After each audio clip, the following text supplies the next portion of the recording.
अस्सलामु अलैकुम रहमतुल्लाहि व बरकातुहू। तो एम्ब्रियोलॉजी जो है उस पे हारिस सुल्तान ने काफ़ी बड़ी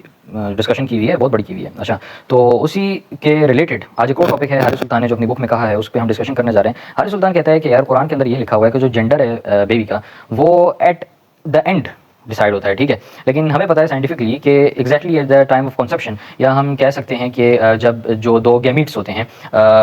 ओवम और स्पर्म, ये दोनों जैसे ही फ्यूज़ होते हैं उसी टाइम जो है वो जेंडर डिसाइड हो जाता है कि क्या होगा। साइंटिफिकली तो बात ये है कि एग्जैक्टली सबसे पहले जेंडर डिसाइड होता है, लेकिन हारिस सुल्तान कह रहा है कुरान इसका बिल्कुल ही 180 डिग्री ऑपोजिट कह रहा है, और कुरान ये कह रहा है कि जेंडर एंड पे डिसाइड होता है, ठीक है। तो इसी से रिलेटेड हारिस सुल्तान एक वर्स है कुरान की, उसे भी कोट करता है। और तो जो आयत वो कोट करता है वो सूरह क़ियामा जो कि चैप्टर नंबर 75 है कुरान में, उसकी वर्स नंबर 37 से 39 तक कोट करता है, जो कि बनती हैं अलम यकुन नुतफ़तम मिन मनिय्यिन युमना थुम्मा काना अलक़तन फ़ख़लक़ फ़सव्वा फ़जअल मिन्हु ज़ौजैनि अज़्ज़करा वल उन्सा।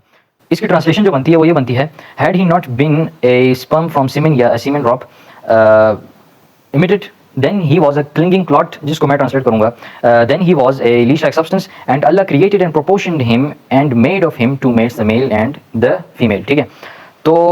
इसमें हारिस सुल्तान कह रहा है कि अल्लाह ताला ये कह रहे हैं कि एंड में देखो मेल और फीमेल का जिक्र हुआ है ना, तो इसीलिए अल्लाह ताला कह रहे हैं कि एंड में जो है वो जेंडर डिसाइड होता है। और इसी के साथ साथ वो एक और हदीस है नबी पाक सल्लल्लाहु अलैहि वसल्लम की, बुखारी में से, उसको कोट करते हैं, और वो हदीस है कि the prophet said at every womb Allah appoints an angel who says O lord a drop of semen, O lord a clot, O lord a little lump of flesh, then if Allah wishes to complete his creation the angel asks O lord will it be a male or a female, and how much will his provision be and what will his age be, so all that is written while the child is still in mother's womb, ठीक है। ये हदीस को coat करते हैं, और इसमें भी वो ये कहते हैं कि देखो हदीस जो है वो एग्जैक्टली वही बात कह रही है जो कुरान में लिखा हुआ है, यानी कि कुरान जो है वो नबी पाक सल्लल्लाहु अलैहि वसल्लम ने लिखा है। तो ऑब्वियसली भाई ये आप अभी ये जो बात है ना, इसको आप जिस तरह मॉडल करना चाहो आप कर सकते हो कि भाई ये देखो हदीस जो है वो नबी पाक सल्लल्लाहु अलैहि वसल्लम के कॉल होते हैं, और कुरान जो है वो अल्लाह का कॉल है, और लेकिन हम देख रहे हैं कि जो कुरान में लिखा हुआ है वही नबी पाक सल्लल्लाहु अलैहि वसल्लम कह रहे हैं, तो इसलिए जो है वो ये प्रूव होती है बात कि कुरान नबी पाक सल्लल्लाहु अलैहि वसल्लम ने खुद लिखा है। तो भाई इसको आप दूसरी तरह भी कह सकते थे कि कुरान अल्लाह की तरफ से, और अल्लाह ने जो बात लिखी है वो नबी पाक सल्लल्लाहु अलैहि वसल्लम कन्वे कर रहे हैं, क्योंकि वो मैसेंजर ऑफ अल्लाह हैं, ये भी तो आप कह सकते थे। लेकिन चलो फिर उन्होंने इधर से भी यही प्रूव किया कि हदीस भी जो है वो भी कुरान की तरह यही बात कह रही है कि जो जेंडर है वो एंड में डिसाइड होता है, ठीक है। तो इन्हें मैं ये बताता चलूँ कि, और जितना मेरे पास नॉलेज है, हारिस सुल्तान जो है वो एक IT एक्सपर्ट है ना, हाँ, कंप्यूटर साइंस वगैरह पढ़ी हुई उन्होंने, बायोलॉजी से उनका कोई ताल्लुक नहीं है। तो अगर होता तो उन्हें पता होता कि बायोलॉजी में दो कॉन्सेप्ट्स हैं, एक फिनोटाइप और दूसरा जीनोटाइप, ठीक है। तो जीनोटाइप क्या होती है, इसको हम बायोलॉजी में जिस तरह नोट करते हैं वो इस तरह नोट करते हैं कि फॉर एग्जांपल मेरी हेयर है, ठीक है, अभी इसका हल्का सा गोल्डन शेड है मेरे बालों का, तो मेरे जो बाल की जीन्स है ना उनके अंदर एलील्स होती हैं। एलील्स क्या होती हैं, वो वेरिएशन इन जीन्स होती हैं, ठीक है, और उनको लेटर्स जो हैं उनके थ्रू बायोलॉजी में रिप्रेजेंट किया जाता है, ठीक है। हर जीन के अंदर दो एलील्स जो होती हैं वो एक आपके फादर से आई होती है और एक आपके मदर से आई होती है, ठीक है। तो उसमें से एक एलील जो है वो डोमिनेंट होती है और दूसरी एलील जो है वो रिसेसिव होती है, ठीक है। डोमिनेंट वो होती है कि जो अपीयर होती है, शो होती है, यानी कि अगर अभी मेरे अंदर गोल्डिश शेड के साथ मेरे बाल हैं, फॉर एग्जांपल मेरी अबू की तरफ से मुझे गोल्डन शेड वाले बाल मिले, अम्मी की तरफ से मुझे समझो ब्लू कलर के हेयर्स मिल गए, ठीक है। लेकिन ब्लू वाली जो है वो रिसेसिव है एलील, और गोल्डन बालों वाली वो डोमिनेंट एलील है, तो रिसेसिव अपीयर नहीं होगी, डोमिनेंट एलील अपीयर हो जाएगी, और मेरे बाल जो हैं वो गोल्डिश कलर के आ जाएंगे। लेकिन अगर तो मेरी अम्मी की तरफ से जो जीन मिली है मुझे वो डोमिनेंट है और अबू की तरफ से रिसेसिव मिली है, तब मेरे ब्लू हेयर्स होते, मेरे ये जो भी नजर आ रहा है ना वो ना होते। और अगर दोनों की तरफ से डोमिनेंट आ जाए एलील, तो उस केस में क्या होता है, जैसे हमें फ्लावर्स भी देखने को मिलते हैं, पिंक कलर के जो फ्लावर्स होते हैं, एक ही स्पीशीज के अंदर हमारे पास पिंक फ्लावर भी होते हैं, रेड भी होते हैं, व्हाइट भी होते हैं। तो एक तो रेड और व्हाइट फ्लावर होते हैं ना, उनके बाद जो पिंक वाले होते हैं ना वो कैसे बनते हैं, वो असल में जब दो डोमिनेंट एलील्स जो हैं वो अपीयर हो जाए ना, तब बीच का कलर आता है, ठीक है। यानी कि व्हाइट और रेड दो डोमिनेंट एलील्स आ जाएं तो आपको पिंक कलर मिलेगा, ठीक है। ये असल में इस पूरे सिस्टम को जो कहते हैं बायोलॉजी में वो जीनोटाइप कहते हैं। अच्छा, फिनोटाइप क्या होती है, फिनोटाइप वो होती है जो कि अपनी आंखों से हम देखते हैं एक जीन को अपीयर होते हुए, यानी कि जो डोमिनेंट गोल्डन हेयर कलर की जो जीनोटाइप है उसको फॉर एग्जांपल हम कैपिटल जी से रिप्रेजेंट कर लेते हैं बायोलॉजी में, तो उसकी जो फिनोटाइप होगी ना वो ये जो आपको कलर नजर आ रहा है ना उसको फिनोटाइप कहते हैं, जो चीज़ आपको नजर आ रही है ना वो आप फिनोटाइप कहते हैं। इसी तरह कोई बंदा है जो कि चौड़ा है, यहाँ से ज़्यादा चौड़ा है, ठीक है, तो उसका जो जीनोटाइप होगा वो अंदर जो एलील जो मिली हुई है वो होंगी, लेकिन जो आपको सामने नजर आ रहा है ना कि हाँ भाई बंदे के कंधे चौड़े हैं, तो वो उसकी फिनोटाइप होगी। इसी तरह कुरान में इधर स्टार्ट से और हदीस में भी आप स्टार्ट से जितनी चीजें देख लो वो फिनोटिपिकल सेंस में सारी बातें हुई हैं कि जो चीज नजर आ सकती है एक बंदे को। सबसे पहले इधर सीमेंट ड्रॉप या स्पर्म की बात हुई है कि वो इमिटेड था, और उससे फिर क्लिंगिंग क्लॉट, उसकी बात हुई है। क्लिंगिंग क्लॉड जो है, या जिसको आप लीश लाइक सब्सटेंस भी कह लो, ये जो early after zygote, formation of zygote जो डेवलपमेंट होती है, ठीक है, जाइगोट की, उसके बाद जब वो सेल डिवीजन होती है और मतलब मल्टी सेलुलर बन जाती है पूरा जो मतलब एम्ब्रियो है, तो ये उसकी बात हो रही है, और वो भी फिनोटिपिकल चीज़ होती है सारी।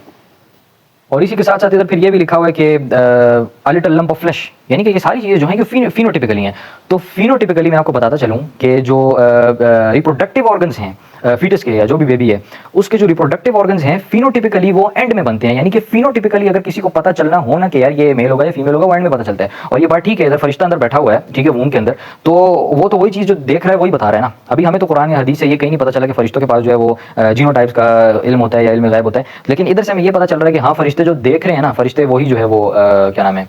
लिख रहे हैं, ठीक है, और लिख रहे हैं कह रहा हूँ, फरिश्ते उन्हीं पे जो है वो अपनी बात कह रहे हैं, अपना तबसरा दे रहे हैं। तो इसीलिए जेंडर भी जो डिसाइड हो रहा है ना, वो फरिश्ते इसीलिए एंड में पूछ रहे हैं कि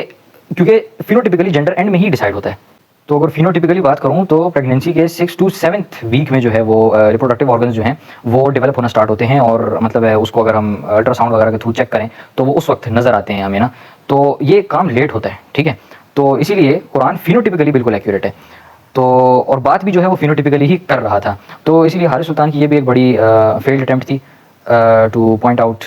एंड इनएक्यूरेसी फ्रॉम कुरान। और इसी के साथ साथ जो छोटे मोटे और आर्ग्यूमेंट्स भी पेश किए हारिस सुल्तान ने, उसको भी ज़रा एक हल्का सा टच दे देते हैं। वो वैसे लेटर में डिस्कस करूँगा। जैसे इन्होंने एक बात कही है कि यार मुस्लिम्स जो हैं, इधर लिखा है, it's amazing how Muslims make claims about scientific nature of these verses but they totally ignore the angelic intervention which is absolutely unscientific. तो इधर हारिस सुल्तान से मैं पूछना चाहूँगा, क्लेम किसने किया कि एंजेलिक इंटरवेंशन या एंजल जो है वो वूम के अंदर है वो साइंटिफिक है? मुस्लिम्स में से तो किसी ने अभी तक मेरी नज़र से तो वही नहीं गुजरा जिसने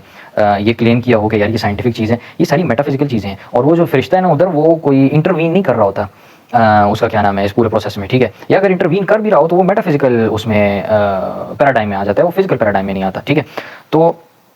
फिजिकल पैराडाइम जो है उसमें physical laws of nature govern करते हैं। ये जो सारी चीज़ें हो रही हैं ये physical laws of nature govern कर रहे हैं, ठीक है। लेकिन मेटाफिजिकल इंटरवेंशन जब होती है तब फिजिकल लॉज ऑफ नेचर जो है वो सस्पेंड हो जाते हैं, और इन केसेस में नहीं होते सस्पेंड। और कुरान भी जितना पढ़ो तो उससे यही साबित होता है, जैसे वो ग़ज़वा बदर वाली जो पूरी वर्सेस हैं कुरान के अंदर, कि इनिशियली जो है वो एक मुसलमान, लाइक मैं वर्स भूल गया, बट एक मुसलमान जो है आगे 100 उधर लिखा हुआ था,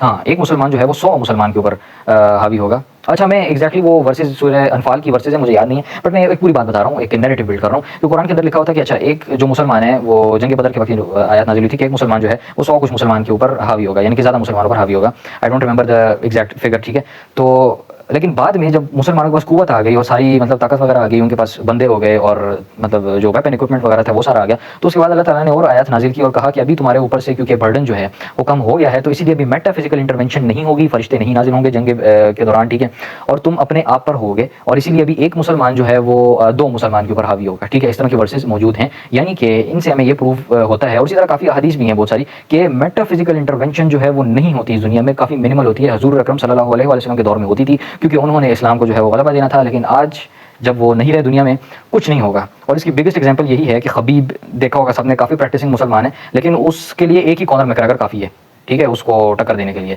वो 2 कॉनर मैकग्रेगर के साथ एक ही रिंग के अंदर नहीं लड़ सकता, ठीक है। इसी तरह इस्लाम हाजिब है, वो भी खबीब का पार्टनर ही है, और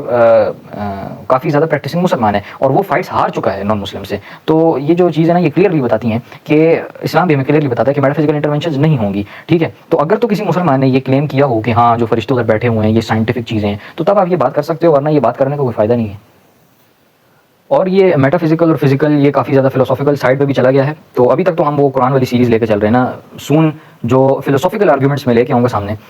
उन पे जब हम बात करेंगे तो ये जो मेटाफिजिकल और फिजिकल वाली सारी डिबेट है ना, ये भी उसी वक्त में सामने लेके आऊँगा। तो अभी तक इससे दूर रहो। ये एक बस मैंने हल्का सा उसे क्या कहते हैं ट्रेलर आपको दे दिया है कि असल में ये पूरा आर्गूमेंट है क्या, मेटाफिजिकल और फिजिकल वाला, फरिश्तों वाला, और ये बाकी जो सारे आर्गूमेंट्स हैं, ठीक है। तो नेक्स्ट वीडियो तक के लिए अल्लाह हाफ़िज़, स्टार्ट एंड बाय बाय।